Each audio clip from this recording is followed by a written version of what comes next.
Indiscipline identified as missing link in Nigeria's educational sector. We need to enforce discipline because before exam is set, it is leaked already. NDLEA arrests 8 suspected drug dealers in covert operation in Kogi State.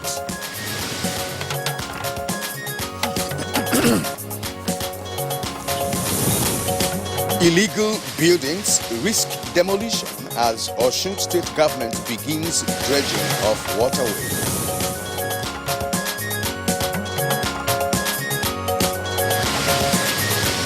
And on Good Morning Nigeria today, we shall focus on electronic financial fraud.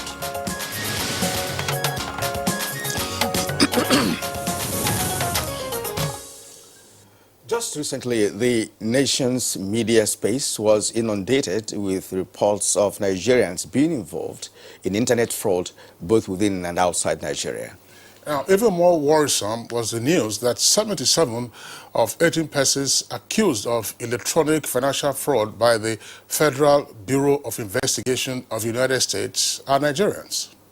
Yes, and you are right, Kingsley, because a few days ago, one of the Nigerian suspects was apprehended in Ilori, the Kwara State capital, by the Economic and Financial Crimes Commission, EFCC, which is collaborating with the FBI to effect arrest of the suspects across the country.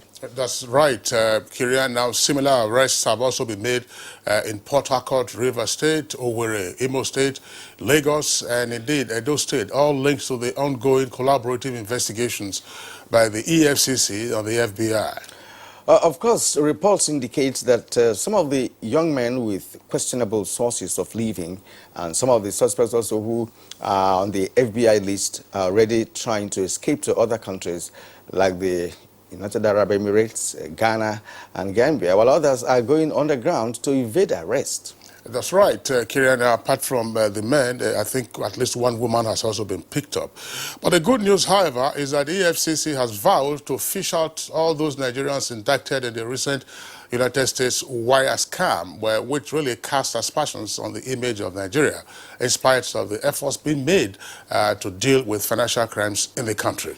You're quite right, but thankfully, President Muhammadu Buhari set the record straight while in Japan recently, that the few Nigerians indulging in criminality abroad do not represent the values and reputation of the vast majority of Nigerians. And as those bad eggs cannot define our reputable identity as a people. Absolutely. Now, Nigerians are known to be amongst the best professionals around the world. Doctors, engineers, scientists, and academics, to mention a few. And then one, of course, will wonder why just also an infinitesimal number of Nigerians will choose to defraud rather than channel their online skills into legitimate, productive ventures that will earn them also legitimate income and help build our nation. Yes, it's really surprising, Kingsley, and we had that the modus operandi of the suspected internet fraudsters is to allegedly engage in business, email compromises,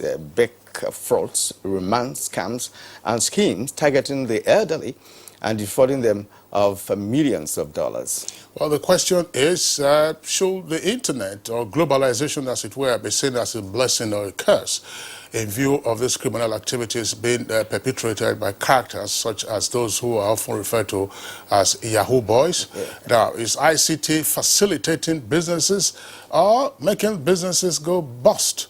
And are there alternatives to addressing the situation? And could inadequate internet security also be responsible for the successes being recorded by these criminal elements? What other factors are responsible for the involvement of young persons in Yahoo? Yes, Yahoo indeed. And they have so many patterns which we will reveal as the program progresses. And just to add a few questions raised here, also, is there any hope that these fraudsters could channel their talents into more positive ventures that can aid the society? Should we place the blame on degenerated societal values? So many questions to ask as many seek to understand the rationale behind this ugly development. All right, Kirian, those are very pertinent questions. But Kirian, I think that it's also advisable for us to begin to warn ourselves going forward. Already we are seeing the increased role of electronic transactions in our economy. And some of the victims of the Yahoo boys are elderly persons, whose retirement savings are often cleaned out by these fraudsters. And you can see we have also revised our pension system. Increasingly, you will find that those transactions will also be electronic. Now, to what extent might our own transactions in old age be exposed to those criminal elements, assuming they are still around at that time? And if you are carrying out any financial transaction via your telephone or any other electronic device, be rest assured that you cannot be sure 100% what is happening until you understand the methodology or the approach that they are using. They have so many systems, there is a triangular pattern. That's what I call clean fraud pattern. They have names for that, right. depending on what I've configured to be able to lure you into, doing business with them. Okay, well, of course, those are the issues that we shall be raising with our experts in our conversation segment on the program today. It's Good Morning Nigeria, live on the network service of the Nigerian Television Authority. I would like to thank you for tuning in. My name is Kingsley Osadolo. Yeah, and I am Kirian Umayo. Thank you for joining us this morning. And as always, we will bring you other segments that will form part of the package: newspaper review, business, sports, and others. For now, we have the morning news, and we have our colleague Nolene Abel Ame. Hello, Nolene. Hi, Kirian. Good morning to you and Kingsley, and good morning, Nigeria. Here is the morning news. Primate of the Church of Nigeria Anglican Communion, Most Reverend Nicholas Oko, has identified discipline as the missing link in the quest for improved quality in Nigeria's education system. He made the remark during the dedication of the Anglican International Academy. We need to enforce discipline, because before exam is set, it is leaked already, and people copy. So if Nigeria want to really have quality education, we must enforce discipline in the home, discipline in the school. Any teacher or lecturer who is known to have leaked exams must be dealt with summarily. Plateau State farmers and youth have many reasons to smile as the Central Bank of Nigeria is set to give a loan of 1.5 billion under the Accelerated Agriculture Development Scheme, AADS. Mr. Yusuf Dunia, branch controller CBN, dropped the good news when he led members of the Financial Inclusion Committee on a courtesy call on Governor Simon Lalong at the Government House, Little Rayfield, Jos. Enable them to train prospective entrepreneurs in the state. The training may not be that expensive, but to them it is very expensive. Governor Lalong also asked for the CBN to order commercial banks to revert to closing hours of 4 p.m. since peace has returned to the state. He says the people of Plateau State are shortchanged from participating in banking activities. CBN, the bank stopped working, and they closed by 3. I addressed this matter with the CBN governor, and I see that the banks are still closing by 3. Just Plateau State, there is relative peace now in the state. 12 filling stations and liquefied petroleum gas plants have been sealed by the Department of Petroleum Resources, DPR, in Nasarawa State for non-compliance and adherence to safety regulations. We are on our tool to make sure that all illegal activities in the oil industry is being checkmate. And we are always on surveillance activities in and out within the state capital and also the local government headquarters. Osun State government has commenced dredging of rivers and waterways in the state as part of measures to stop flooding. The state governor, while inspecting the dredging in Osogbo, says some buildings may be demolished in the process as the exercise is a proactive steps to prevent reoccurrence of flooding.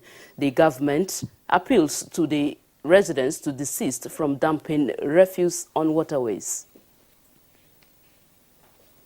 Officials of the Federal Airports Authority of Nigeria FAN at the Minna Airport have refuted claims of crash landing by a Minna-bound Boeing 747 aircraft from Jeddah, Saudi Arabia. The Minna Airport manager Ahmad Adamu made the clarification after leading NTA News crew around facilities at the airport.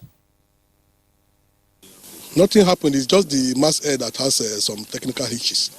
And the flight is on ground and they are trying to take care of it. We heard a noise, like the train is galloping, something like galloping. Then later we were there praying. So suddenly we heard a crack, like as if something scratched on the ground. Then the plane bent, then regained balance and then went to the other side and then regained balance again. Internally displaced persons in the 9 local governments affected by the activities of bandits in Katsina State have continued to receive relief materials from government and individuals in the state. The gesture is aimed at complementing federal government's effort in that direction. It is part of the duty on us to ensure that we sympathize with the people, and we try to give out whatever we can afford to give out to help the people that were dispersed from their villages. The National Drug Law Enforcement Agency, Kogi State, has arrested 8 suspected dealers of cannabis in Ogolijo community of Igalamela Odulu local government area of the state. The combined operation was led by the Commandant Idris Bello. We have been working on them, for some time now. So, and that was why you could see that when we were coming here, we went straight to their houses. We came straight here because we had intelligence and we had been working on this thing for a very long time. So we monitored them, we monitored their activities, and before we now felt that now we should come before they will harvest this thing. That's the news for now. Good morning. Nigeria continues with Kinsley and Kieran after this break. Thank you for watching. You're watching Good Morning Nigeria on Africa's largest television network, the NTA. Time for some business reports as financial experts are speaking on the fate of Nigerian businesses in South Africa. Plus, Nigeria Immigration Service releases guidelines for the continuing e-registration of foreigners in Nigeria. Details of the stories with our correspondent, Comfort Amodu.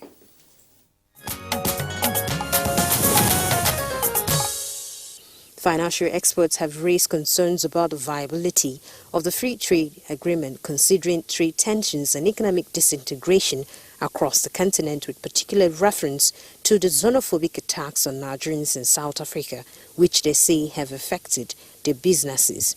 They, however, commended government's prompt action to resolve the situation.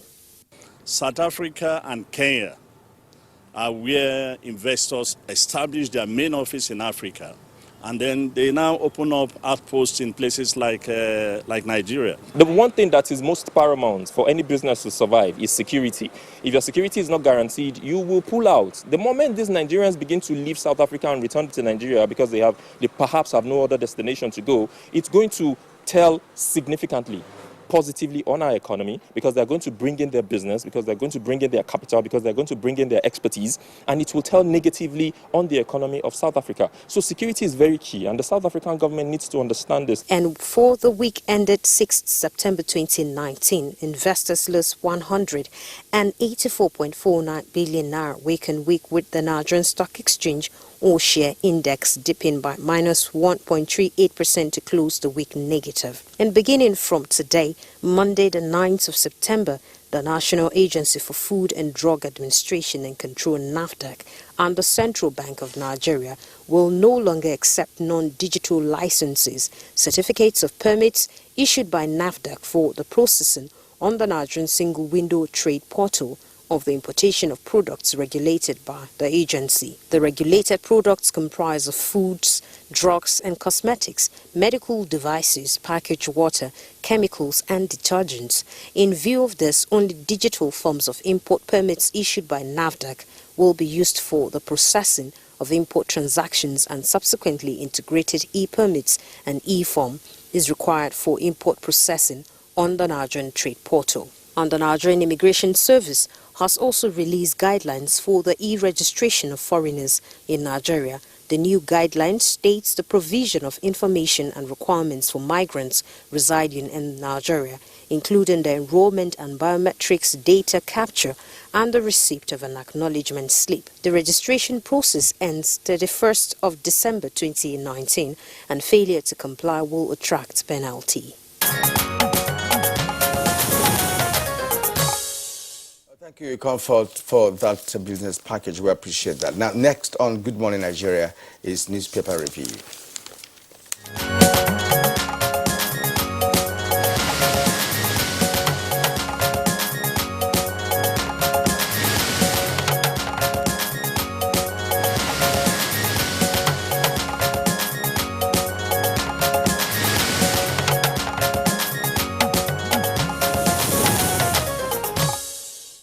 All right, our newspaper reviewer, Baya Toyebe, is right here with us in the studios. Baya, good morning and welcome. Thank you, Kinsley. Good morning. Good morning, Kyria. Good morning, Baya. Welcome. I hope you had a pleasant weekend. Yes, very much. Okay, we have a number of newspapers to review this morning. Let's go to Blueprint newspaper. Below the nameplate, and of course on the right-hand side of the nameplate as well, we have some stories there. $2.7 billion liability to ESO and Shell. A U.S. court acquits NNPC. It's on page 34. And below that, 100 days, Ganduje scoops Best Governor Award. It's on page 16. And Tiv Jukun crisis. Federal government, governors, others, okay, massive security forces deployment in the area. It's on page 6. Now, 16-year-old Zamfara girl sets self ablaze. It's on page 40. Now, xenophobia, that's for the lead story. Xenophobia, that's the kicker. Set up Rights African Commission, seeks $10 billion for victims. With 2 riders, over 400 Nigerians ready for evacuation. Act now, Action Aid urges African government and AU. The details can be found on page 6 for the Blueprint newspaper. Now, below the photo story here, we have politicians fueling religious crisis in Nigeria, says Sultan. It's also on page 16. Benue pensioners hold church service at Government House gate, vow to stay until paid, in page 13.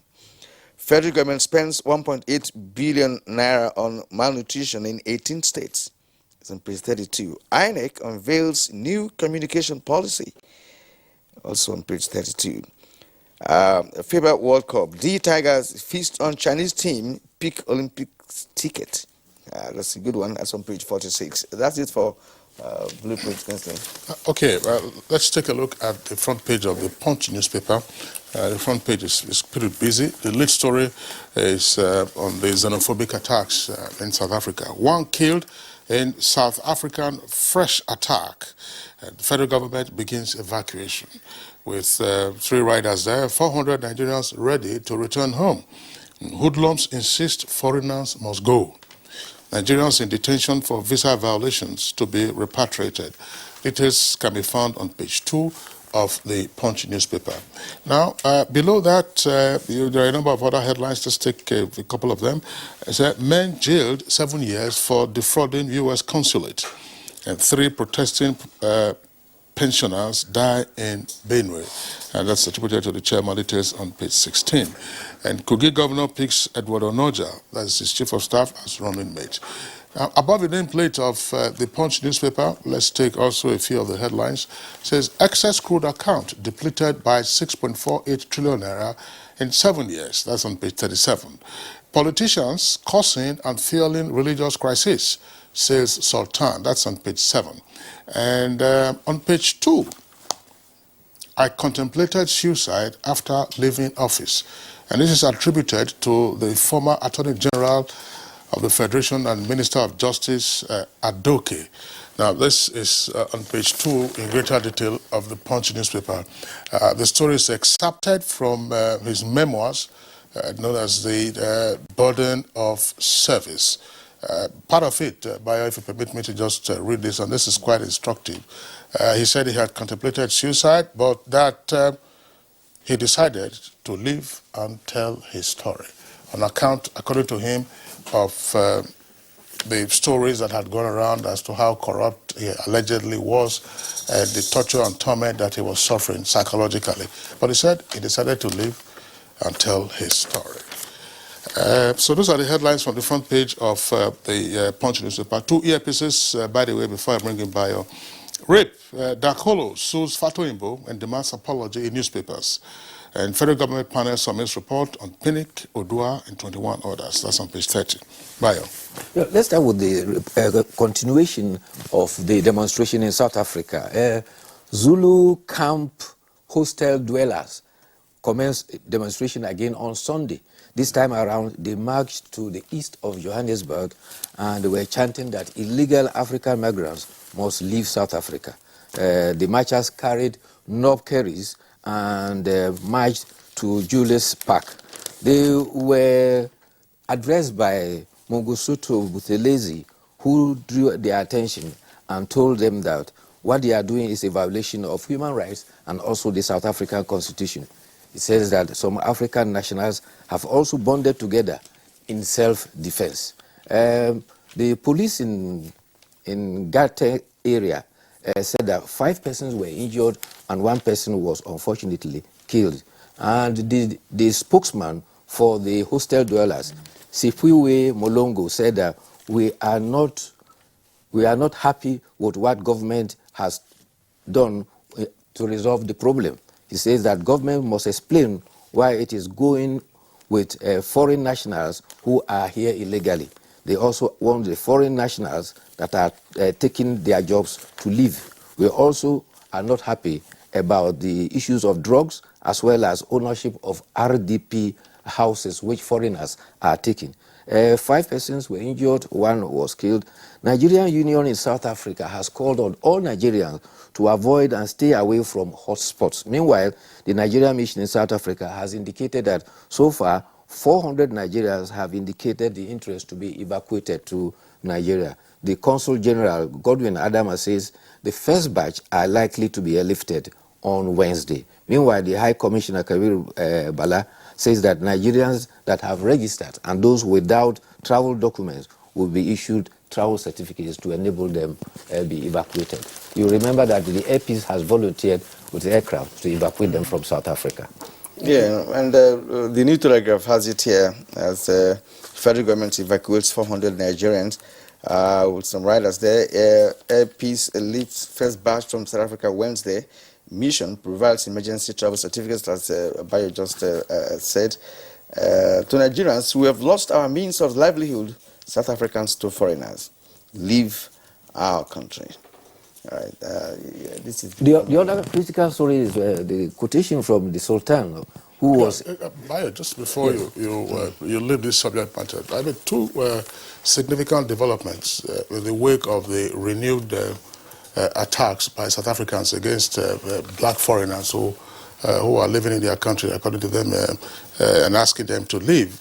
Yesterday, and in fact, over the weekend, the kind of response, positive response you saw from the police authorities, if those responses had been there in the past, perhaps the level of destruction of businesses of these persons might not have taken place. I mean, you could see once, I was watching some of the news channels, from South Africa, private news channels, and you could see the massive deployment of police officers, I mean, in and around some of the hotspots where the Zulu hostel dwellers, were trying to attack foreigners. That's one. Secondly, the attempt by the political leader of the Zulus, Chief Mangosuthu Buthelezi, is quite old now, to also intervene is to be commended, even though he was ignored by some of the hostel dwellers. Some of those hostel dwellers are usually very, roughnecks. Let's put it as simple as that. If you know the kind of crisis that they fomented in the period leading up to South Africa's overthrowing the apartheid regime, you would know the kind of persons that they usually are. There are also migrants from KwaZulu-Natal into the mines in and around the Johannesburg area. So it's significant to see that, critical leaders are now stepping in, not the kind of comments that we were hearing in the past. But, some would say that it's late in the day, because this xenophobia attack started years ago. And they didn't take such decisions in the past. And now that it has come to a point where even some Nigerians and other foreigners are volunteering to leave South Africa. So it's late in the day. But of course, there are Nigerians and other foreigners who have established big-time businesses in South Africa.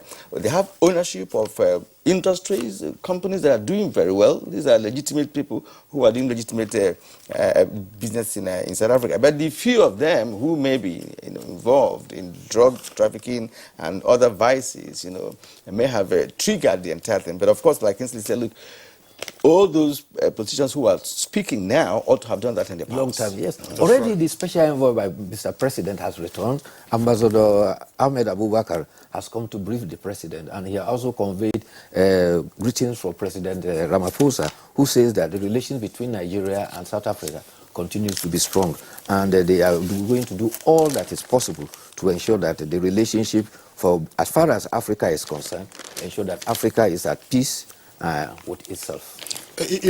Part of this issue of relationship between Nigeria and South Africa on account of the xenophobic attacks, you heard the comments last week, and so we also responded to it on this program, plus other concerned Nigerians, including, of course, Nigeria's foreign minister, who was responding to the claim by the South African foreign affairs minister that Nigerians who are in South Africa are drug dealers. You saw the stories that emerged at the weekend that a former South African high commissioner to Singapore, a lady who used to be a flight cabin attendant on South African Airways, was actually a drug courier convict. She was sentenced, she served jail time in New York. She served jail time in New York because she carried cocaine into New York. Earlier, before that, she had also been apprehended and was being tried for importing heroin, for couriering heroin from Thailand into South Africa. We were talking about, this. See, there's no way that business can thrive without local players, without local players, because there are people that know the nooks and crannies of the area, and they can traffic the drug. Because when you import, you now need to circulate. You need to circulate. You need to have, the street guys that will now do the final distribution, to the... So, we also raised the question, where are the drug busts in South Africa? And who are those that have been apprehended? If they have been apprehended and they serve their jail term on account of conviction, you deport them if they are not your nationals. But in the case of this South African who worked on South African Airways, even after she has served her jail terms, on account, apparently, of her political connection, she was appointed South Africa's High Commissioner to Singapore.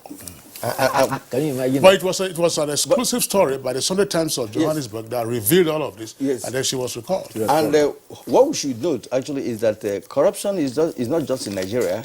There's corruption elsewhere. That's right. We were talking about the crime busters of South Africa. Where have they been all this while? If such a trade could thrive on the streets of South Africa.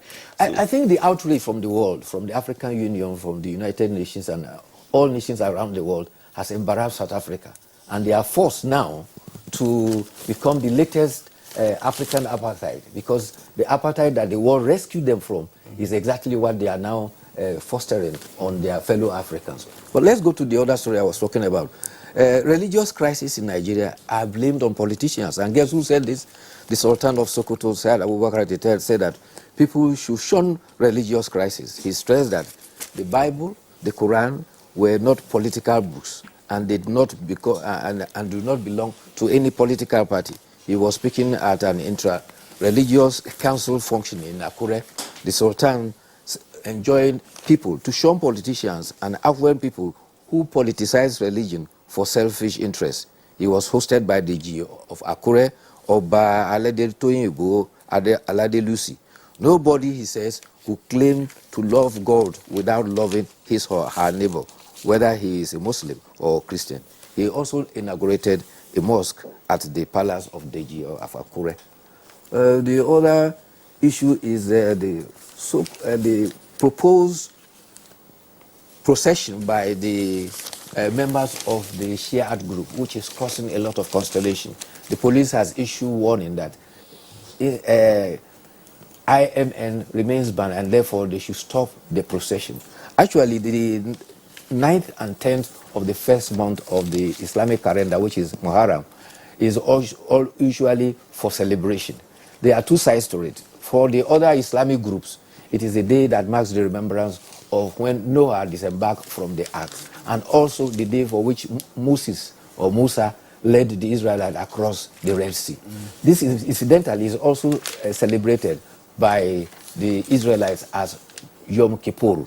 The Muslims call it Yom Ashura and they call it Yom Kippur. But for the Shiite, it is the celebration of Imam Hussein, who is the grandson of the Prophet, who was killed in Karbala. And therefore, they use the day as a day of mourning and as a day for why sometimes they chain themselves and use metal to hit their forehead so much so that they bleed. But of recent, they have absorbed that ceremony and use it as an occasion to donate blood. However, for Nigeria, what usually happens is that there's always a long procession, people walking from Kano all the way by the road to Zaria, and it causes a lot of discomfort. In fact, an Islamic scholar in Kaduna once said that there was a day he had to go and deliver a lecture in Dutse. He traveled to Dutse, delivered the lecture 2 hours, and still came back and met the procession still on the highway. Because of that, vehicles had to all converge on one way, and there was terrible hold-up. People traveling from Sokoto to Enugu, all of them were so. So he said that such should not be encouraged because it causes a lot of inconveniences, and that is what is likely to happen. Yeah, well, Bayo and Kirian, considering the recent occurrences, particularly involving members of the IMN, that Islamic movement in Nigeria, and the security forces, which of course in Abuja here we saw what happened, the burning of facilities belonging to NEMA, and then the killing of a senior police officer.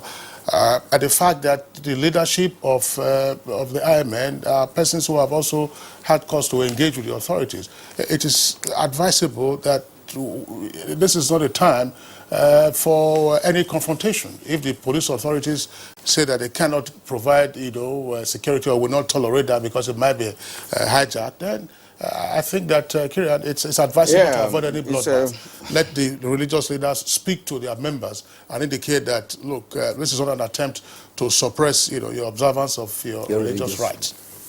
Okay, now to editorial, before you take the editorial, of course we have just a lead story. Yeah, okay, yeah. The lead story. Okay. This is coming from Daily Trust newspaper. Daily Trust newspaper, the lead story says, 8 months after commissioning, multi-billion naira Barrow port dormant.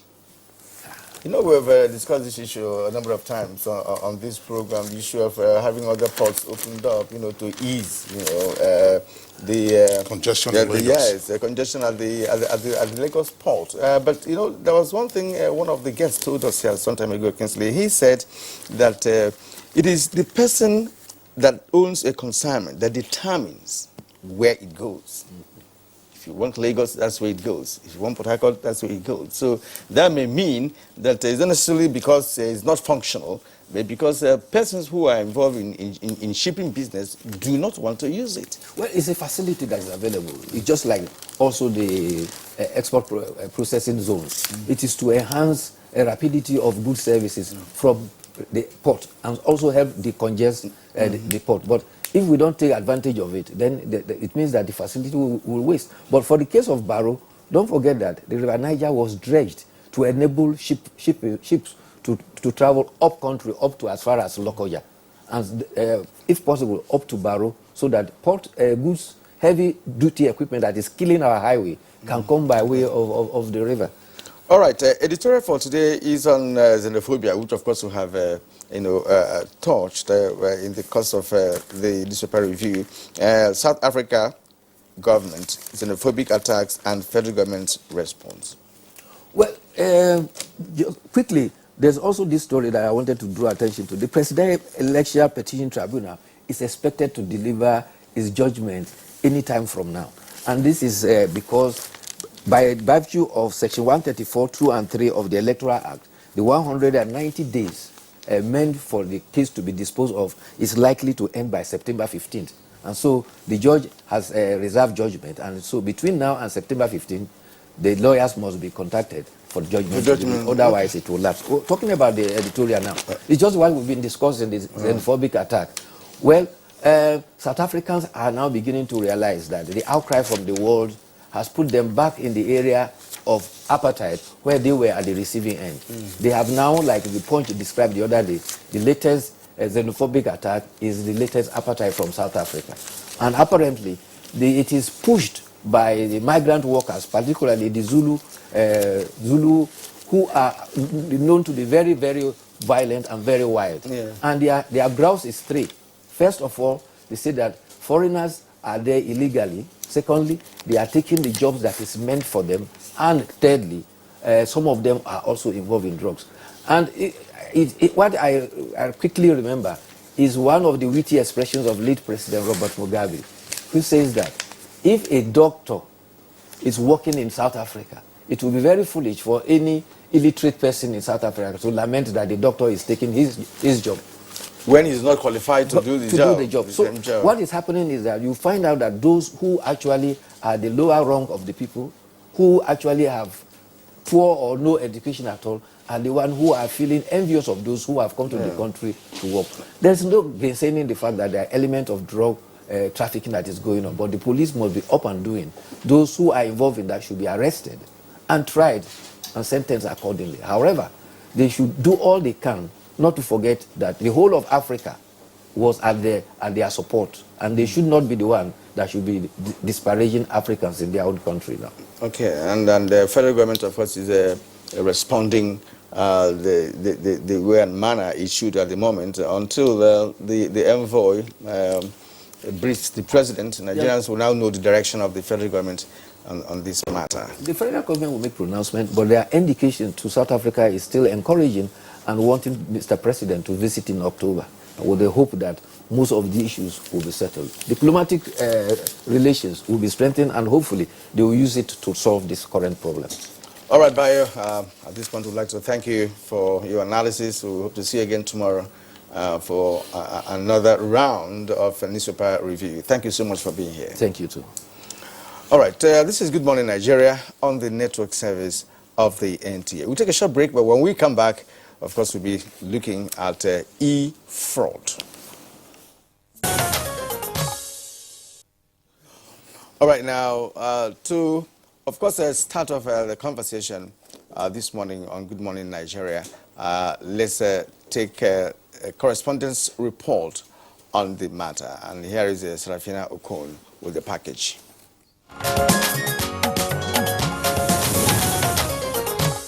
Everybody wants to make billions overnight, just quick money, and which is not possible anywhere in the world. Anybody who goes into internet fraud or any kind of electronic fraud is actually doing it because of his own selfish and self-centered interest and the desire to cheat other people to earn a living. As far as I'm concerned, if our youth continue like this, we don't have leaders of tomorrow. If you travel around the world, Nigerians were seen as bad people. The country has been damaged for a very long time. Even if you go to other countries, they will see as a bad person, a foreigner and other things like that. But your government can come around and create jobs for youths who are not doing anything. I think it will reduce it. Nigerians' image outside is now redeeming back to its lost glory. You understand? Based on the fight that the current government is doing to fight corruption. Most of those people, in one way, they also use VPN, and that VPN is a kind of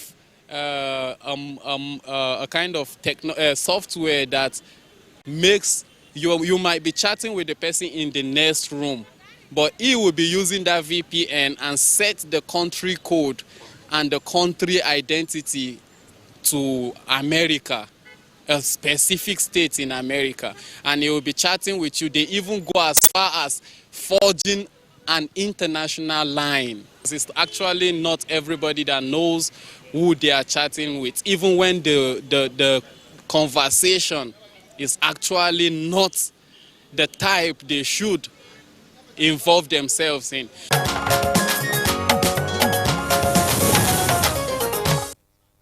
All right, now those were some reactions there from respondents to questions put together by our correspondent Serafina Okon on the issue of electronic financial fraud.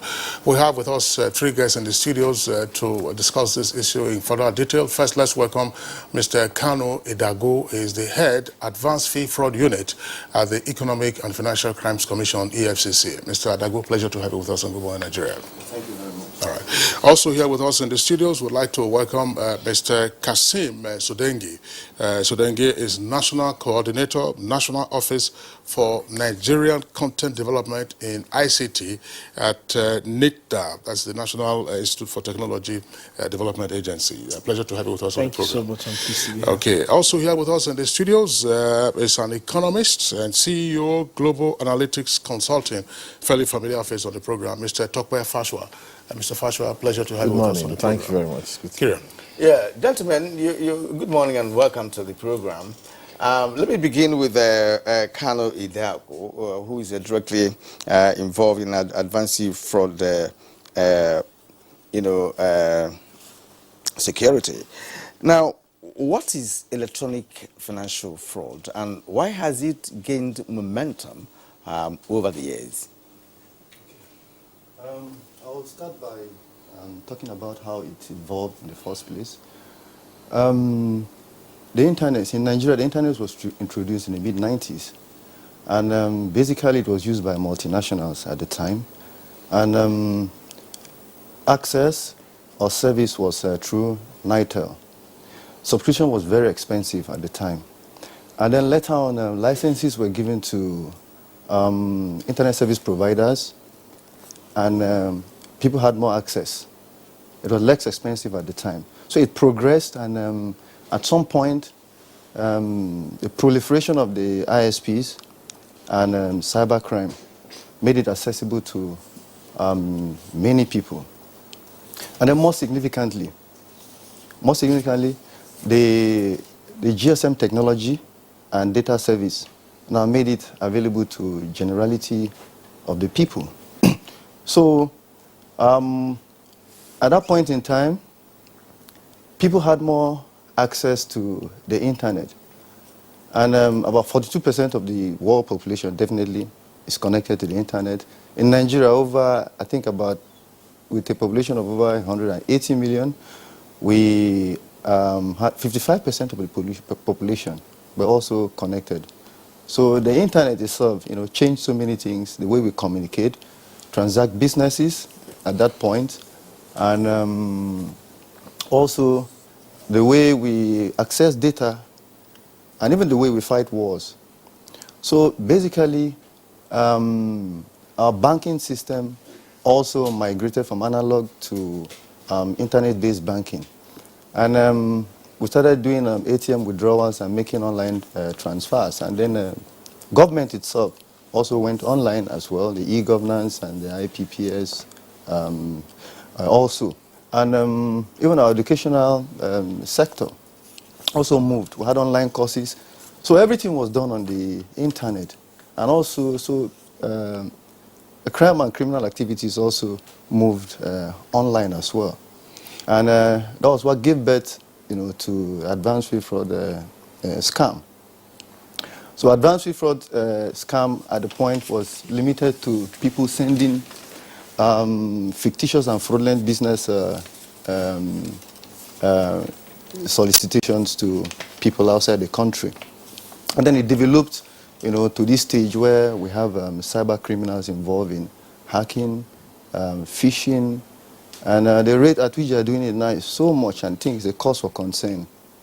Okay, Mr. Kanu Dago, thank you very much. I'm sure for our viewers, you will see that we have qualified our conversation this morning by saying electronic financial fraud, because as Mr. Dago was saying, we do know that before the explosion in access to the internet, there was also the 419, which started growing in leaps and bounds in the early 90s, the so-called wash, come and buy, and so on and so forth. But today, as we said, we are focusing on electronic financial fraud. Kasim Sodenge, give us a sense on the basis of what you know, of course, from the ICT sector. It would appear that, as we are seeing an exponential growth in access to the internet and utilization of e-platforms and e-sources for not just government purposes, for private and our everyday lives, we're having this tracking that is also coming in terms of an explosion in the rise of financial frauds. What's happening? Is the world at risk? Thank you very much. And that's a good question, because it's important that we do not act shocked or surprised when we see the tendencies globally. And I would emphasize that they're global tendencies, in some cases far more advanced than what we're struggling or grappling with. We're seeing warfare being conducted through cyberspace, and it's a major drain on economies globally. But the emphasis has to move from why to what should we be doing. Credit must be given to the Economic and Financial Crimes Commission, NFIU, and all the agencies of government that are prosecuting cyber crimes. There's been a huge emphasis on cyber crimes with even the Cyber Crimes Act that has sort of delineated the crimes and have apportioned sort of responsibility and so on. But emphasis must move to cyber security. It is almost like in common parlance with our daily lives. As new vistas open, either we build houses or build communities, we must then pay attention to how do we, on the on the short, mid, and long term, and using other intricate understanding of society, how do we fortify these network systems that our lives are increasingly dependent on? If you talk about artificial intelligence to personal, what they call PIDs, personal identifiers that are online, and the fact that economies simply exist, and we will see digital currencies online. As a world, as a country, as an economic bloc, the emphasis must move to how do we consistently evolve rules, processes, systems to protect this new migration of our lives to online platforms. It is not different. Sometimes policy, conversations, actions are usually slower than technology. Some people seize the initiative for many reasons, which I'm sure we will talk about and touch on during this show, to become criminals or take advantage of the scenario. But the challenge before all of us is how do we move quickly to begin to institutionalize, deepen, sharpen our capabilities in protecting systems online. There are other aspects of it which I hope we will talk about. There's the responsibility of regulators, the responsibility of those in financial services industry. We must also evolve new rules around ethics and responsibility. We must morph as society and challenges and threats morph. That is the challenge really before us as a country and as a nation. Yeah. Kasim, as we make progress, we'll be asking some specific questions, because if you watch the background, one of the respondents was talking about the VPN, yes, right? Which is a special kind of software that I utilize. It doesn't sell your data, but it protects your privacy, while you are chatting. So, and there are also other aspects of this, like identity theft. We have chargeback, friendly fraud, clean fraud, right? Triangular, merchant identity fraud. So these are, the classifications of what they do, because they are patterned. So by the time I will return to you, we will be able to tell us how these things function, how they operate. Now let's ask Mr. Tobe Falsoa to tell us the implication of this to the economy? Of course, you have listened to the other gentlemen who have made input already. Now, what is the implication of it? Because from what Kasim said, there is no running away from that. It's a system that has been, in fact, it's global, and we need to fashion out how to deal with it. So what's the implication of this on the economy? Yeah, thank you very much. It's good to be here. Of course, we, like Kasim has said, and Kalu before him, you know, the implications for us as a society, it's encompassing, you know. Everybody is now trading online. Sometimes I imagine, what if the internet went down? Even all of us here will be in distress. Under a day, seriously, you'd see that, in fact, there's so many things you want to do, things you can't actually reach out to anymore. And that's the vulnerability of countries like ours, because a lot of this, like Google, for example, the entire servers are somewhere in the US, you know, and where we can't actually, we don't even have a say.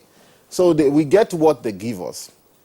However, regarding this cyber fraud and electronic fraud, you know, it's just a bit unfortunate that where we are right now is a scenario where a lot of our youths who are misguided and in a hurry to make it, and because we haven't actually had that rhetoric coming from leaders to say that, look, there's dignity in labor. When some of us were growing up, and some of you who are older than us, you know, there was dignity in labor, and there's nothing wrong with a 9 to 5. And I still tell people till today, there's nothing wrong with a 9 to 5. If you explain that to a younger viewer so that they would know yes, what 9 a.m. to 5 there's nothing wrong with a 9 to 5. There's nothing absolutely wrong with waking up in the morning, putting up a good day's work, wherever it is that I've deemed it, you know, to employ you, closing at 5, 6, 7, you know, putting in 5, 10 years with an employee, because it builds you. But you see, what we have these days, scenario where people want to, you know, they want to, what they so-called hammer. Everybody's thinking of how to hammer.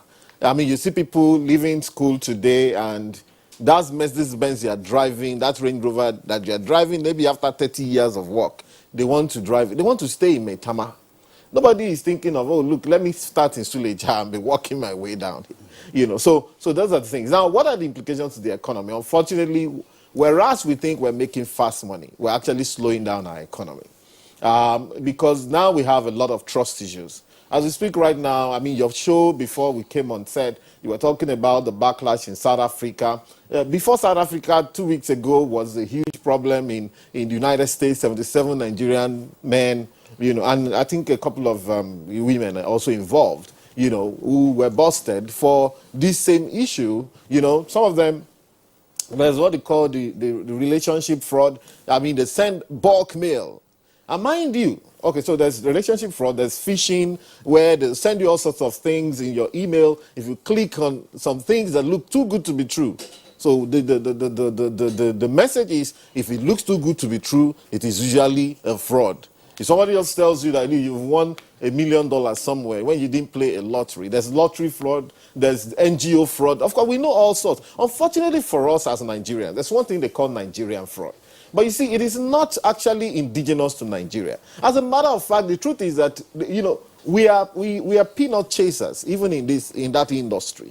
All right? But we're too loud. We're kind of loud with what we do. We can't justify fraud by any means, unfortunately, what our boys are doing. So what it does is that it kind of constricts our economic space. There are people who will not take you serious. If they ever know that you're from Nigeria, you want to do international business, they shut down on you. What it means is that because of the fraud that some of our boys are doing, and some of our young people are doing, and some people are even old in that business, you know, we're constricting our economic space. Our economy is not able to grow at more than 2%. As I was coming here, I was listening to some of the items on the news. You know, I mean, we're talking of 1.9% economic growth for such an economy.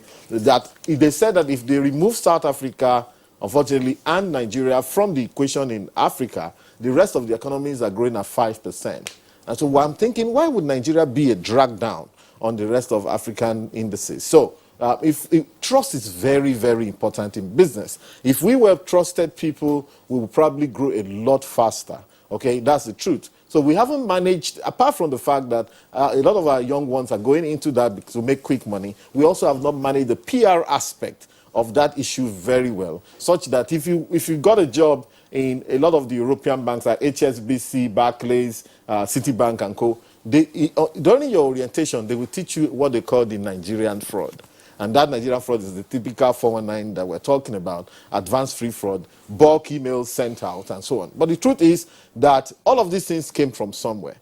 We are only riding on it. Sometimes the way we approach is even illiterate in nature. That's the truth. But again, like I said before, all of this thing is dragging down economy. Trust is very, very important in business and in modern society. I'm not pausing you, but if you read through one of the FBI's reports concerning the latest arrests, they said that most of the schemes originated from Nigeria based on their tracking. That the schemes, the entire ideology, the formation, right, originated in Nigeria. That's the FBI's report. So yes, it's global, but of course some of them may have been Nigerianized. They are Nigerianized, but let me tell you, the big hitters when it comes to economic fraud, right, and this online fraud, you go to Estonia, you go to Hungary, Eastern Europe, Poland, all right, and even a lot of that goes on in Europe in general itself and even in the Americas.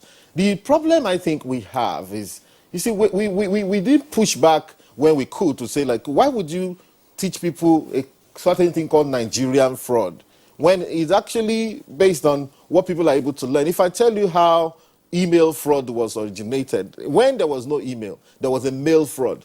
People will say that they are stockbrokers. And then in the US, it was cheap to send out mails. They will do 10,000 letters. And half of the 5,000 will say the stock market is going to go up. The other half will say the stock market will not go up. We are so-so company and we are telling you that this is what we do, right? So when they send those things out, 5,000 goes this way. By the time, they have no control of the market. If the market goes up, they focus on those people who they told that the market will go up.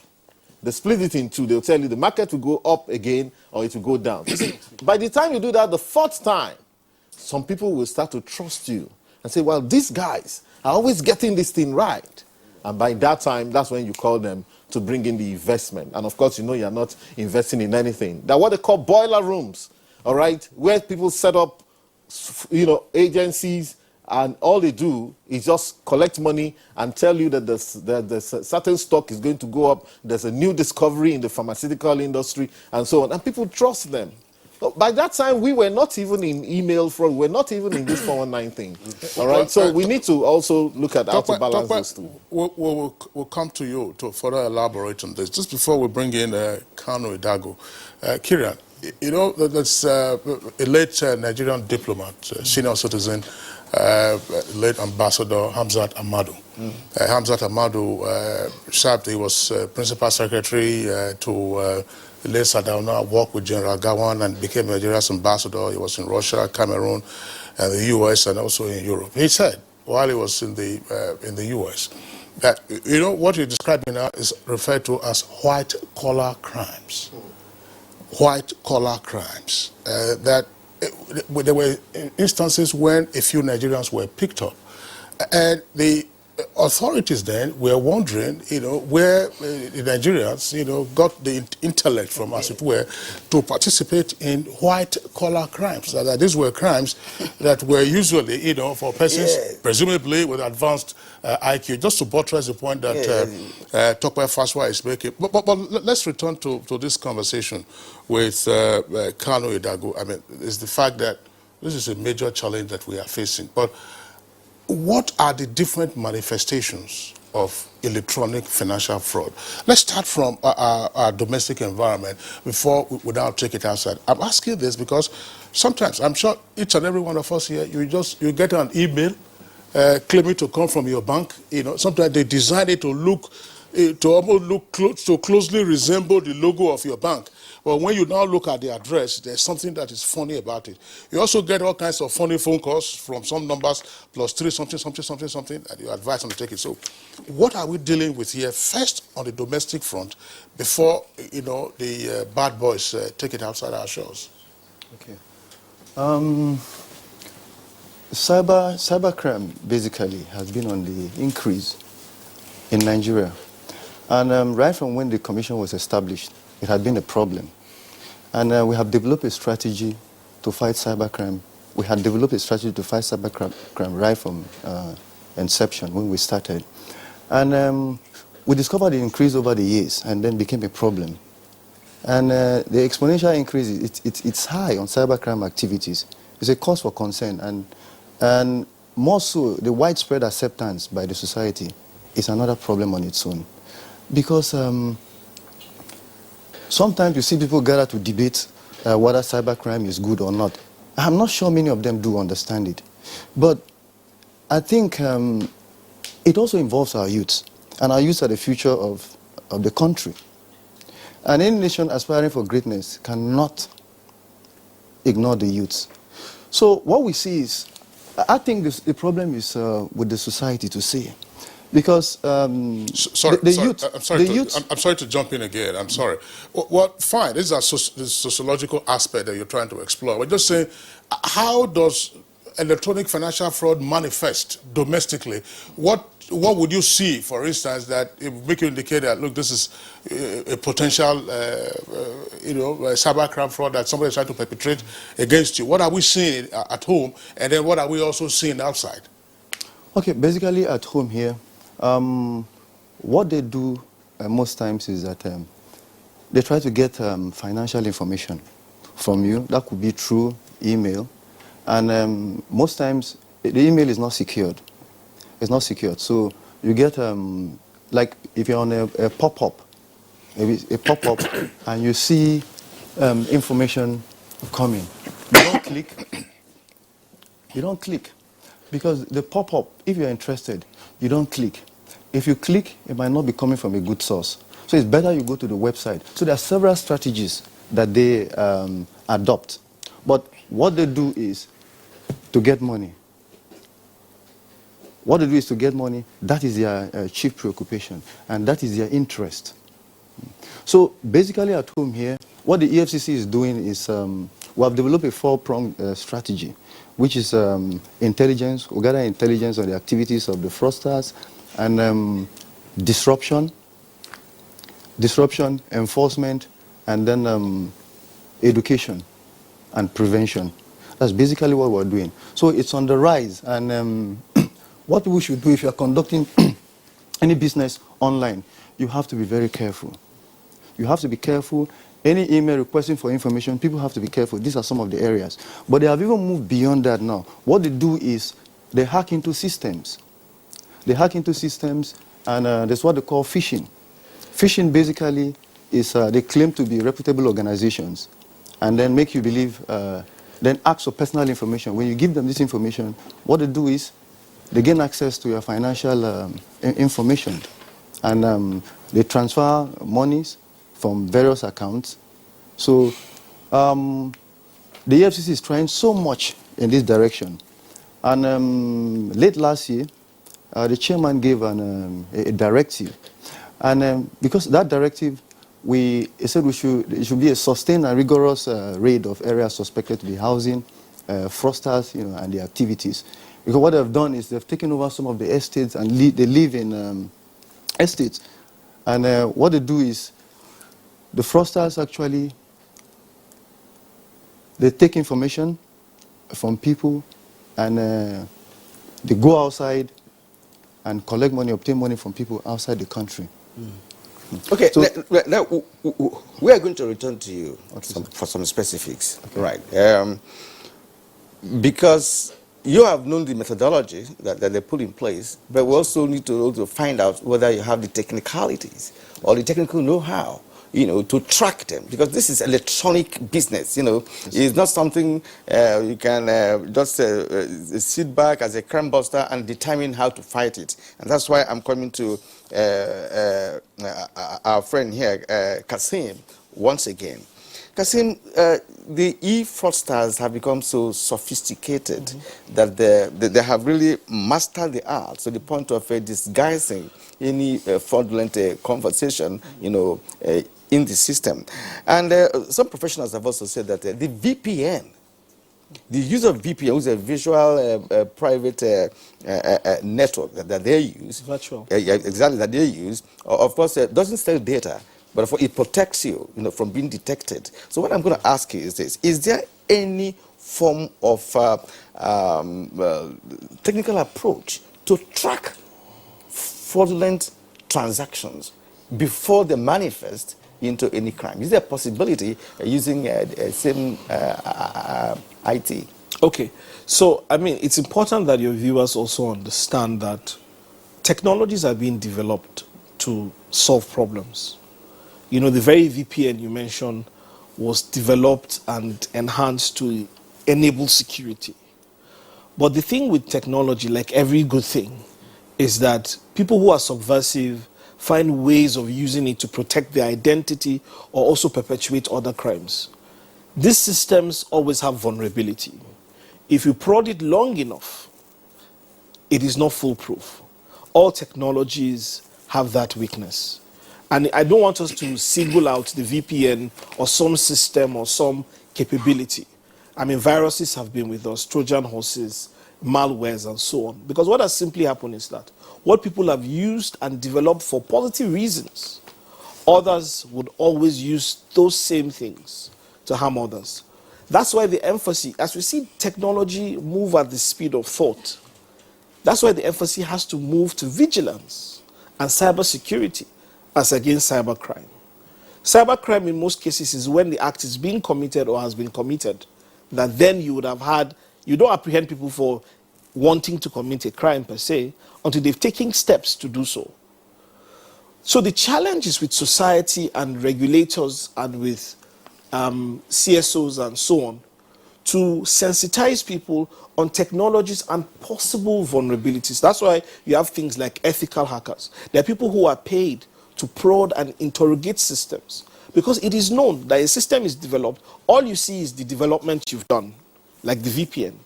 But what simply happens is that the criminal spends an inordinate amount of time investing the amount of time and sheer energy and mind resources they use to break these systems and compromise systems is mind-boggling. But you see, such is the determination of the criminal globally. And it's important then that society, we need to move up, especially now. And Mr. Faso has raised some of these concerns about our lives becoming ones and zeros. What do we do? How is the approach? What can we do? Do we say then that we do not want technology? That cannot be the broad philosophical approach to it.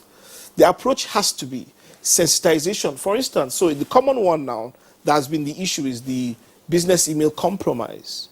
In most cases in the past, when you put it in layman terms, you see coming from First Bank or some other organization, when you put your cursor on it, it then shows you as a Yahoo email. They've now moved. So now if it's Sodangi at, Next Nigeria Company, they now put Sodangigi at. So those kind of things are those. And then they've also moved into social engineering. They manage you. They try to understand, for companies who have wide transactions globally, they try to understand your psyche. How do you operate? When do you call your employees? Do you call them 2 p.m. GMT? Do you call them once a day? What's the voice? They even sometimes manage and engineer the voicing so that they say, okay, I've sent you an invoice, quickly pay. And it sounds like you. So they've moved. The challenge of technology, in truth, is that lies in technology itself and how it is used, use of technology, and non-technology issues. Along that line, yes, can there be a multi-layered cyber source fraud management solution? Absolutely. I would say systems, not solutions. Solutions at a lower level. Yeah. There are many solutions being developed, and you see, that's why even when you implement, like NIDA has mandated recently, and the SGF has also issued those statements under the now current Minister for Communication, when he was Director General, ISO 27000 was mandated by the government for all government systems for making sure information security management. There are many systems that, if implemented, will reduce access to external persons having confidential information, which, like Kalu has mentioned, is used to solicit You know, a lot of times we see that people do not adhere to best practices of information management. Corporate organizations, that's why Nigeria, you know, we don't give Nigeria credit enough sometimes. We have the 2-3 factor authentication. I mean, you don't just swipe a card and take money out. You have to put a PIN. In some cases, you have to use a token. Has made some of our transactions more secure than other even places in the West. You know, and there's need for them to also evolve as these threats evolve. But the challenge is that we must also look at, honestly, I must say that we must also see the challenge with all this bundle of energy we have of young people. Get into the mind of a oh, Yahoo you boy. know what? So all this bundle of energy, the challenge with our society is that we need to create more opportunities. We must harness these capacities, these talents. We must, if we create this pressure room where everybody has to, there are cultural aspects of it. You know, I saw a tweet recently where someone was mentioning a particular musician whose songs only has celebrated over 12 to 15 people over the years that have been convicted now. You know, they've all been convicted. People he celebrated as social icons. So the huge materialism has to be something that we need to become contrarian and look at. But there are also the challenges of, you see, truly diversifying the economy and looking at, so let me give an example, the Dutch disease, where incomes from oil are disproportionate to other forms of labor. A good example is what Norway did. Norway realized that if we allow the oil income continue flowing into our economy in the early 60s, and they said, listen guys, we would only allow 4% of our oil income. It seemed like madness when they took that decision, but they knew the moment oil starts trickling down into budgeting and society at that scale, what happens is that incomes become disproportionate. A guy who shines shoes for 5 naira per hour, suddenly somebody goes to the rig and comes back with 150. You just think that your work is not valuable. He buys the flashes. So there are challenges with how our society is structured that we may have to look at, because a lot of the impact you see on technology and also non-technological issues, there are social issues. There are issues that we may have to approach with economics, with other tools, so that we can diffuse and create the opportunities that are required. But I'll just end up by saying that cybersecurity is truly the way to go. Vigilance, being able to understand the challenges, paying attention. You see, we need to become more vigilant. As we use these systems, what do I put online? There's a saying that says, in the cyber world, what goes up doesn't come down. You know, your profile, we're careless. We have all, you know, I Google your name and I see everything, including the last place you went to. We need to become far more vigilant in how we use technology, far more cautious in the kind of information we put online. You know, there are all kinds of things that solicit information from us. But we will need to protect us. The government has evolved the Nigerian Data Protection Regulation issued by NIDA and so many other rules that are coming up. But it lies with us and sensitizing our society, you know, about cybersecurity. You know, some of it NIDA has done extensively last year and into this year. Well, you're already on cybersecurity. Let's still focus on that before we bring it up fast from another perspective. You're talking about the fact that people should also try to limit the amount of personal information they put out. I mean, you see, I don't know, is it Facebook or something, all kinds of platforms that people use, saying all kinds of things about themselves. You click on the name and then you see virtually everything. How far can you go? Because some persons will tell you that, oh, we're trying to get some information for positive uses, and they're unable to get that. So how then can you be part of the flow of technology and part of the e-world, as it were? Okay. Very good question and very important question. So we've seen some of the, recently, NIDA, where I work, issued a Nigeria Data Protection Regulation. It was issued in January 2019, that mandates data controllers, the Facebooks of this world, the banks of this world, everyone who collects personal data of Nigerians, to limit or control or to store personal data using certain systems, using certain methods and observing certain rules. Information must be proportionate to what you need. Information has to, when you're taking more than what you need to notify and seek consent and so on. And we'll see a rapid enforcement of some of these regulations. But it's also important, as we're seeing globally, from the United States to Europe, where we're seeing increasingly sovereign states are taking very deliberate actions and placing responsibility on intermediaries like the Facebooks and Googles of this world, asking them to be responsible for what they collect and how it is used. Sometimes the fine prints are too fine for citizens to read, but it is important that also business takes responsibility. But it is the price of vigilance that comes from a government being able to strike the balance between commerce, personal data, and the challenges that may happen. So it is our duty, and I'm happy that even in partnership with the EFCC, NFIU, and so on, we're increasingly seeing the need to speak to multinationals and to speak to people who collect even our banks. How do you store this personal data?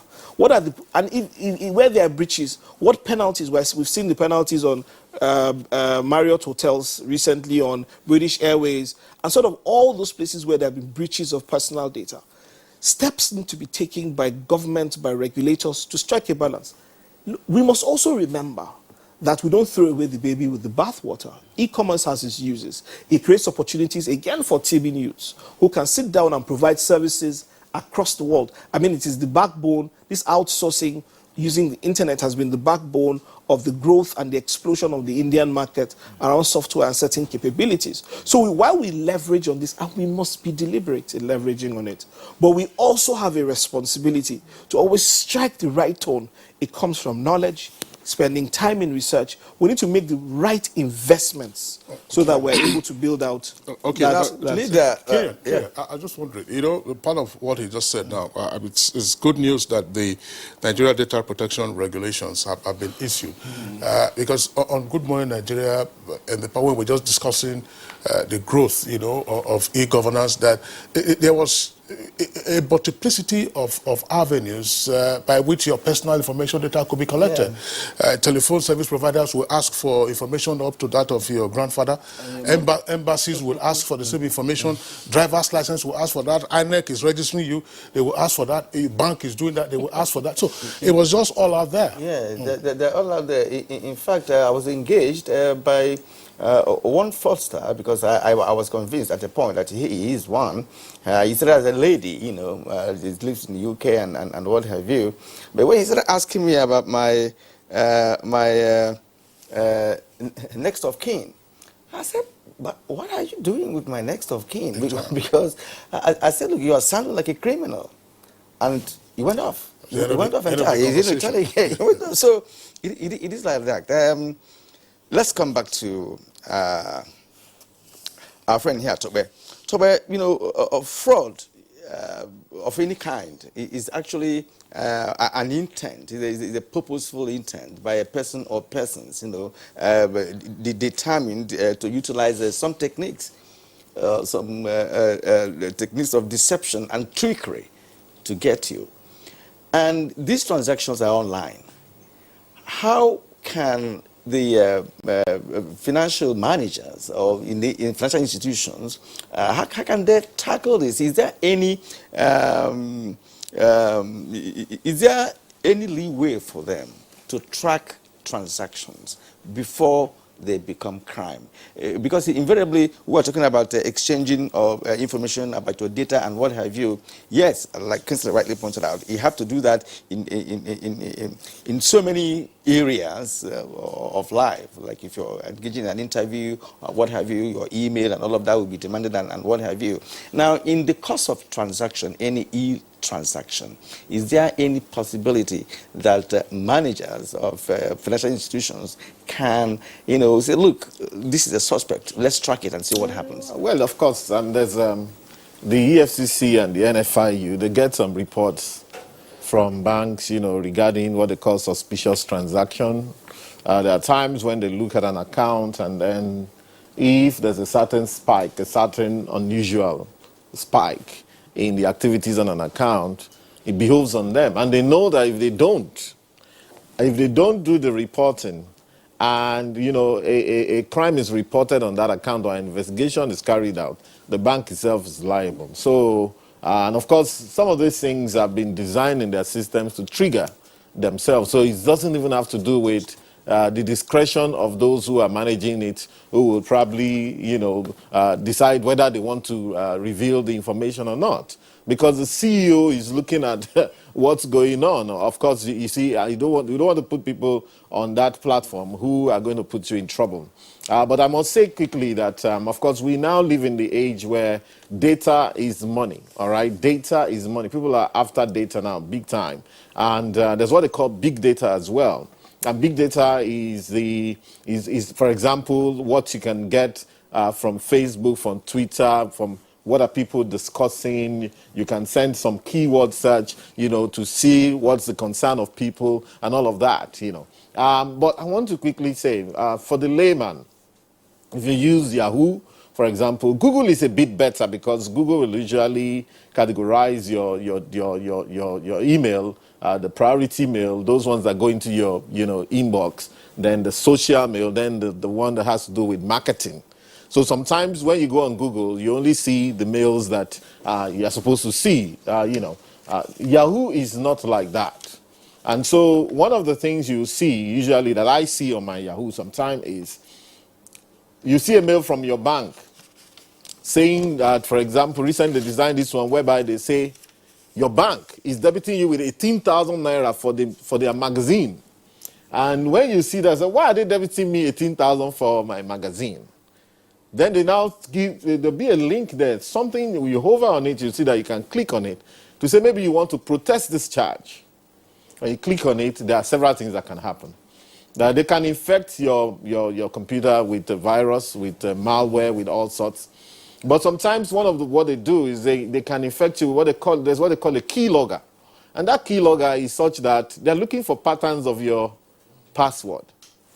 So from that point, you click on that thing. Anything you type, somebody is recording it. Anything you type, somebody is recording it somewhere. And so they're looking for anything that has maybe starts with a uppercase character, has some small case character, has some figures in it, has a star or something. This is looking like a password. So people have to be careful with that. Then also, you see, people. The whole thing about IT is that it's built on a very fragile, if you like, it's built on trust as well.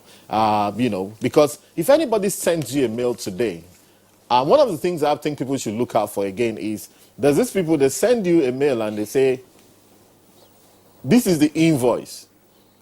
Click on this. No, this is the invoice. We are processing your invoice. I've been trying to reach you. My boss said I should reach you. But this is the invoice. And sometimes you may be happy and say, oh, maybe this money they've been looking for, this is the person that's sending it to me. Usually when you look at the attachment they send, you see that sometimes you see a PDF file, but it's a very small file. It can be something like 9 kilobytes. If you click on that, it can be a malware, it can be a virus or worm.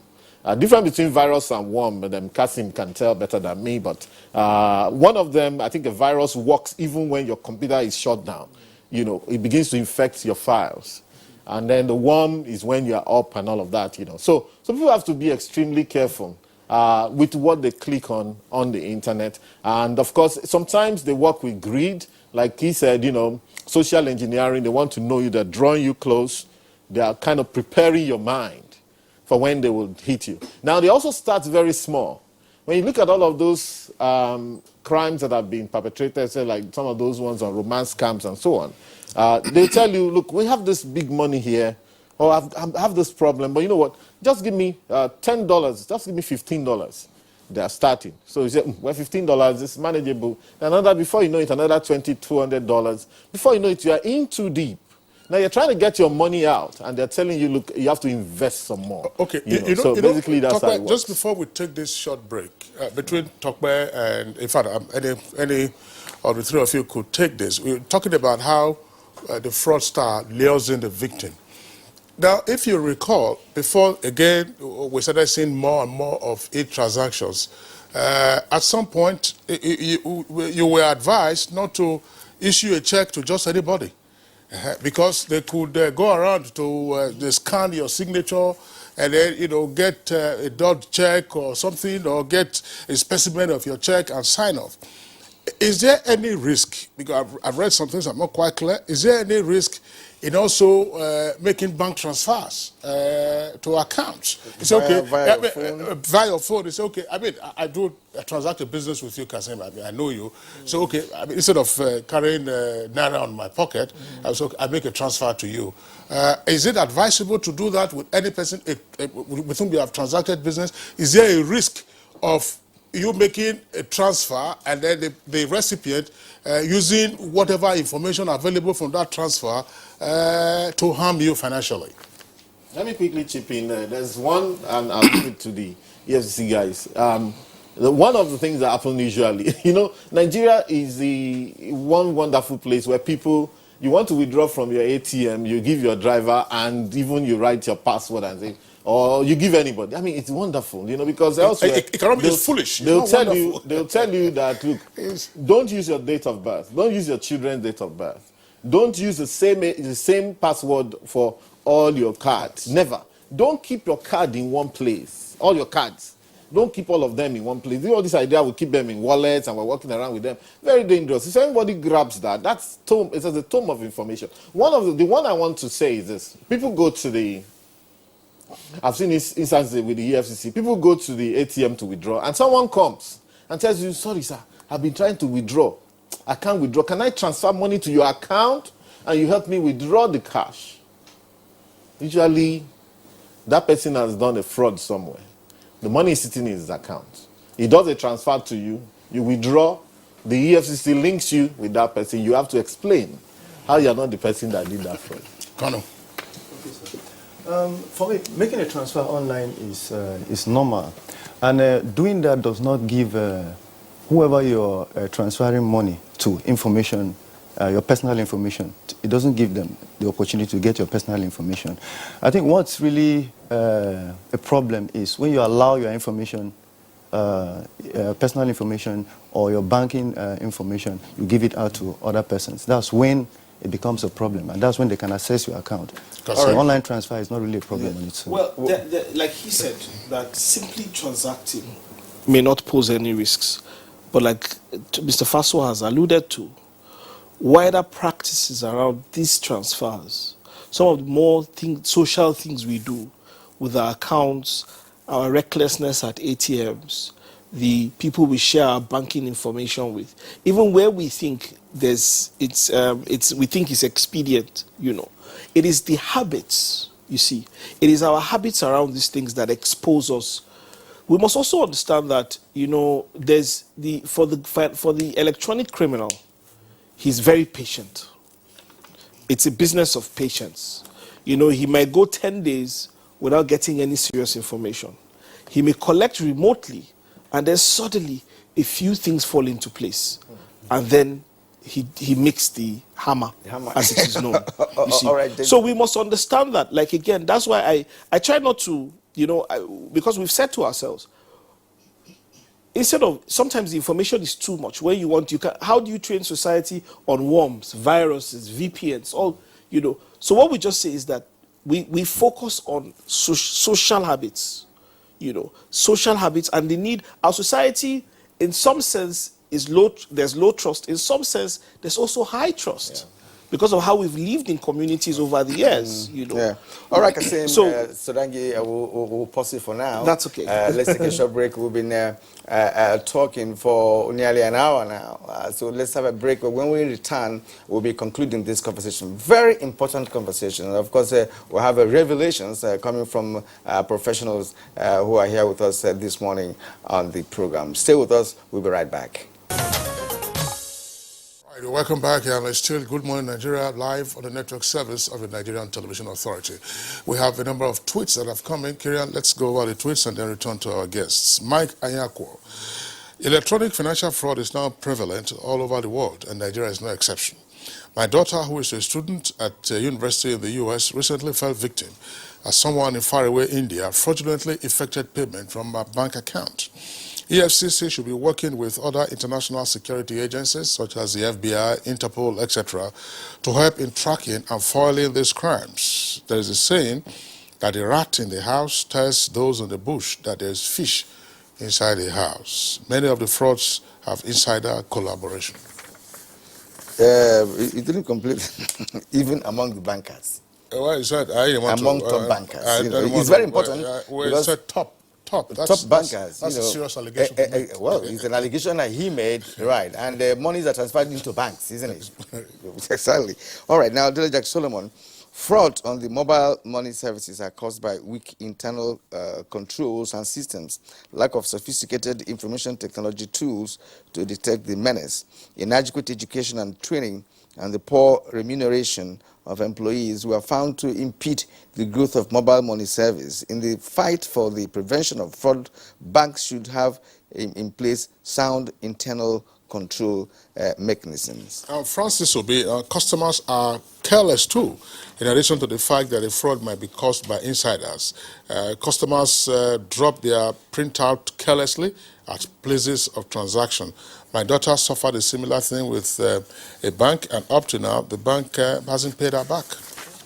All right, and Law Alpha C, with the level of unemployment, economic downturn, get rich quick syndrome, frustration, etc., many people, particularly the youths, engage in cyber fraud, leaving various levels of government enormous work to provide jobs. Festus Akimboye, we are sad that as electronic financial fraud is growing in Nigeria, so are its financial, social, and personal costs. Now, government, private sector, and banks must work together to come up with uncompromising approach to combat the menace and create a hostile environment for the fraudsters. Now, Law Alpha C, another form of electronic fraud emanates from the Nigerian banks who periodically make charges from customers for services not properly rendered or not rendered at all. Leo Fadaka, it says electronic financial fraud is made possible by weak service providers' inscription and security ID pins. This is a challenge that must be tackled technologically by updating e-payments security. Usually there are moles within the chain of the financial system. Now, Festus, again, banks should be forced to invest in new technology that can stop the criminals operating among their staff and customers. To Nigerians, don't ever disclose your login details and ensure you only visit a security website, as scammers can install software to gain access to your bank details. Sani Michael Omakoji, we are the architect of our own misfortune, attributed to our porous system that is fertile for this fraud to go on without adequate regulation. Europe is now making a move to regulate blockchain and forex trading, but here we have overwhelming loopholes in our banking system. Ibrahim Tudu, the electronic financial fraudsters have devised ways of sending credit alerts. Very rampant these days. You get a false alert for goods purchased purported to be from your bank. The way to know is this: it does not add to your bank account balance. Okay, Badamasi Haruna Adamu tweets. Now, there should be a strong synergy between the security agencies within and across the country, such as the EFCC and FBI, etc., in order to curtail these frauds. Now, Omobala says the biggest e-fraud today is committed by commercial banks. None of them is exempted, not even one. Banks today face a lot of fraud by whoever, but they in turn themselves into Yahoo because making Nigerians pay for their losses through frivolous charges.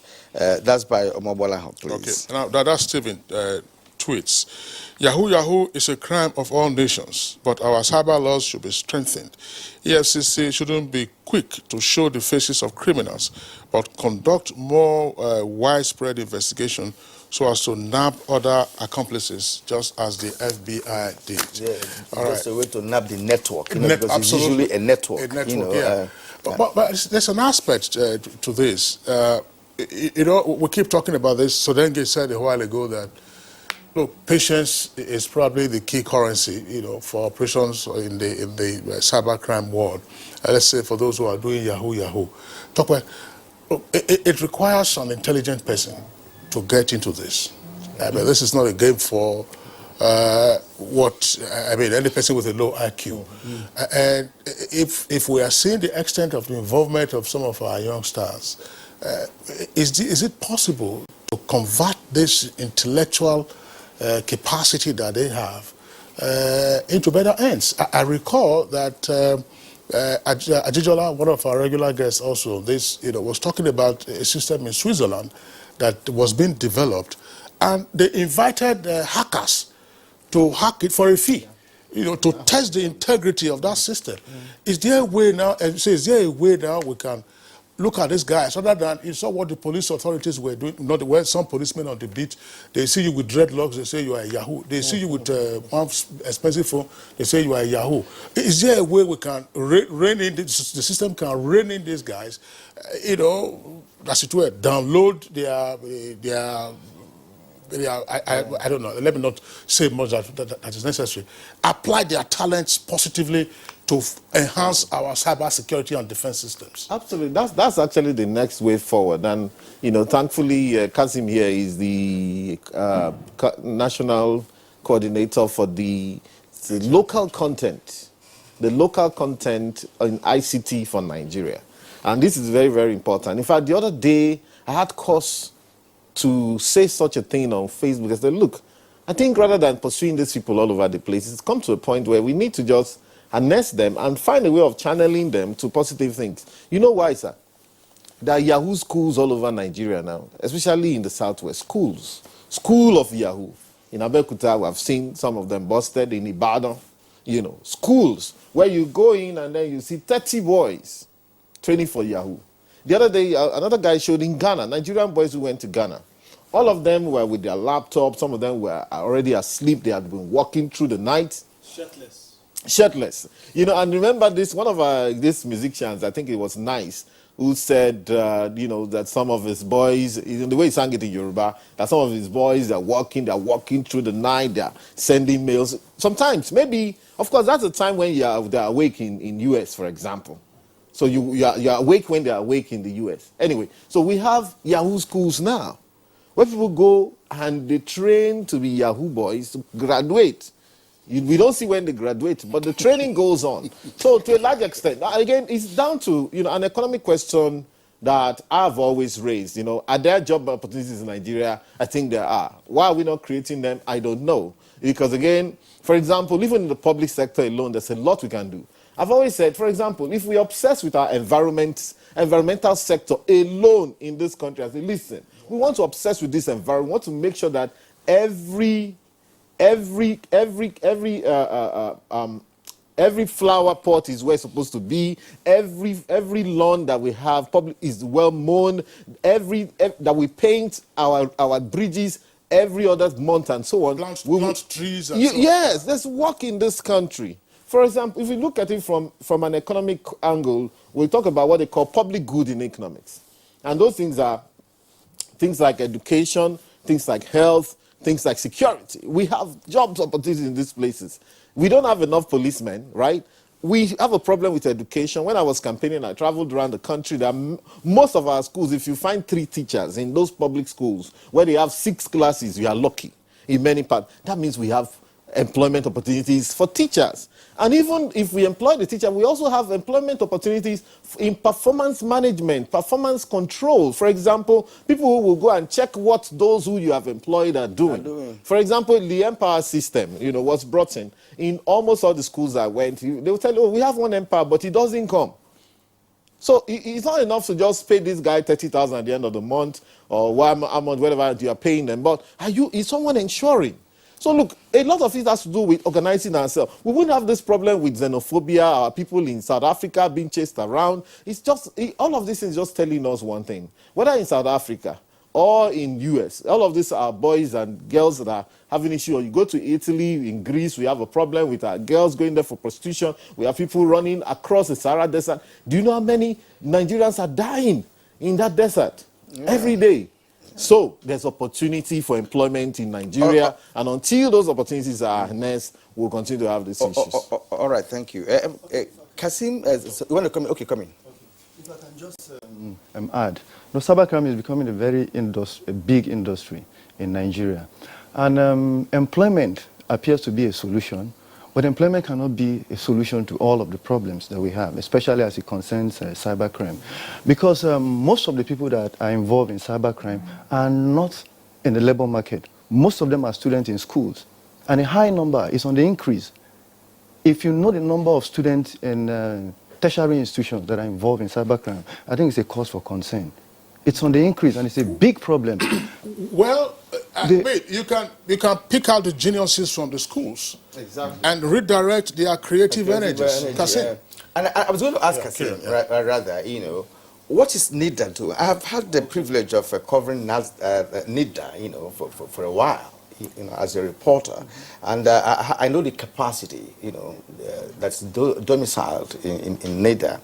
Now, what are you doing in terms of developing local softwares that should be indigenous to Nigeria, that we can utilize even in our own cyberspace to do what we call about, cyber security and what have you? Is it not a possibility, knowing the kind of, brains that we have in NIDA, because we have a number of them. You're among, and I've met others too, who can do something about this? Thank you. In direct response to that question, sometime in 2013, NIDA rightly observed that there was a need not to be passive in waiting for technology to accelerate or to build up or develop. And in the first place, that was why the NIDA Act, you know, I argue that the NIDA Act was the first local content act in Nigeria. What it sought to do was to catalyze and supercharge the development of indigenous technology. We'll have stuck to a converged regulator like you have in other climes. But they said, no, there was a need to do more in terms of creating local opportunities and being deliberate about it. In 2013, NIDA spun off two key ideas. One is the office I manage, which is the Office for Nigerian Content Development. Our principal function is to work from the demand side. We're saying, what are the needs of society? What are the anticipated needs of society and the public sector? What are the needs? What are the things that we would have to spend money on, or we could spend money on? How do we ensure in future terms, Nigerians are prepared to provide technologically, information technology-wise, are able to provide the needs that we need and to plug those gaps? So the primary function of my office is to ensure that on all the demand side apertures in Nigeria, that there's a specific recognition of where Nigerian skills are needed and we plug.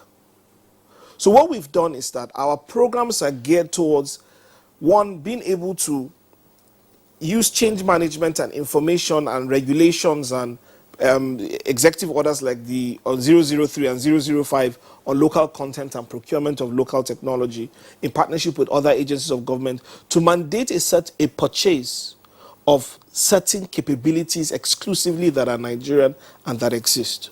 We have made some progress, but there's a need to accelerate that. Recently, the current Minister of Communication has directed that NIDA redoubles its effort, and there's a strong emphasis on that. There's also the Office for ICT, Innovation and Entrepreneurship, run by Dr. Amina Sambo, another SPV, a special purpose vehicle of NIDA, that has the mandate to support the hubs and startups in being able to bring in more people in within the hub. Because essentially what we have are hubs that are preparing people, incubating people for negative things.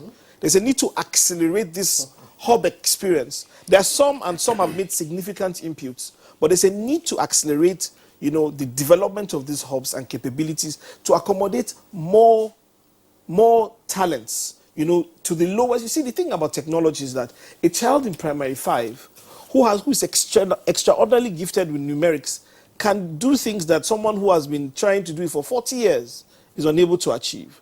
We've seen companies being spun off by teenagers who have unique capabilities, who just understand the numbers game.